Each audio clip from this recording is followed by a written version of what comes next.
Assalamualaikum warahmatullahi ta'ala wabarakatuh. Innal hamda wal izzata lillah wa salatullahi wa salamuhu ala man ursila bidinillah wa man unzila bi kitabillah wa ala alihi wa ashabihi wa wala la hawla wa la quwata illa billah, amma ba'du. Pemirsa yang dirahmati Allah Subhanahu wa taala, kita jumpa kembali pada kesempatan yang baik ini. Mudah-mudahan saat ini kita berada dalam keberkahan, karena kebetulan pada hari ini kita berada di hari Jumat yang berkah.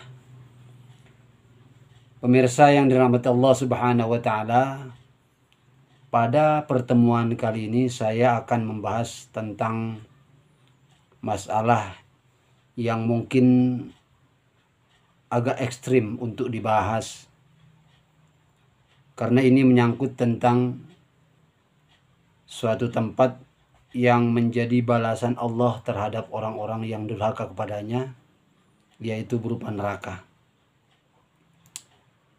Pemirsa, barangkali yang ada di dalam benak kita ketika mendengar istilah neraka tentu adalah api yang berkobar yang membakar tubuh orang-orang yang menjadi penghuninya. Kemudian tubuh itu hangus, meleleh, habis. Kemudian kembali utuh, dibakar dan hangus meleleh lagi, dan itu terjadi terus-menerus. Mudah-mudahan kita terhindar dari api neraka, amin.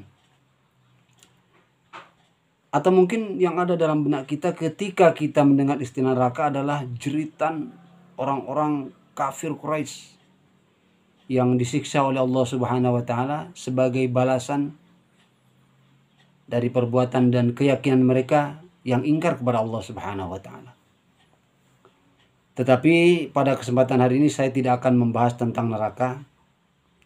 Saya hanya akan mengabarkan kepada Anda tentang 4 golongan yang jikalau mereka itu menjadi penghuni neraka, tetapi mereka tidak merasakan pedih dan sakitnya siksa api neraka. Jika Anda penasaran, silahkan tonton video ini sampai selesai. Tapi jangan lupa, supaya bermanfaat, Anda like, Anda komen, share, dan subscribe. Pemirsa yang dirahmati Allah Subhanahu wa taala, baginda Rasulullah sallallahu alaihi wasallam di dalam sebuah hadisnya yang diriwayatkan oleh Al-Aswad bin Sari radhiyallahu anhu, baginda bersabda, arba'atun yaumal qiyamah. Ada 4 golongan besok pada hari kiamat. Rajulun asammun la yasma'u syai'an. Golongan yang pertama adalah golongan laki-laki yang tuli. Mereka tidak mendengarkan apa-apa. Mereka berkata nanti kepada Allah Subhanahu wa taala, "Ya Rabb, laqad ja'al Islam wa ma asma'u syai'an." Wahai Tuhan, benar Islam telah datang kepada kami, tetapi kami tidak mendengar apa-apa tentang itu.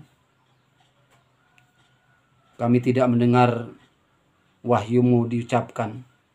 Kami tidak mendengar sabda baginda Rasulullah SAW disabdakan. Dan kami tidak mendengar fatwa ulama. Kemudian golongan yang kedua adalah warajulun ahmakun. Lelaki yang bodoh. Kemudian dikatakan kepada mereka,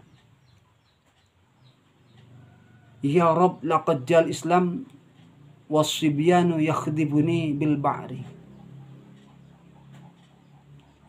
Wahai Rasulullah sallallahu alaihi wasallam, Islam telah datang kepada kami, tetapi kami tidak berdaya karena turunan putra-putra kami mencampakkan kami di tempat kotoran hewan, sehingga kami tidak berdaya untuk menerima Islam ketika Islam datang. Yang ketiga adalah warajulun harimun, lelaki yang sudah tua renta.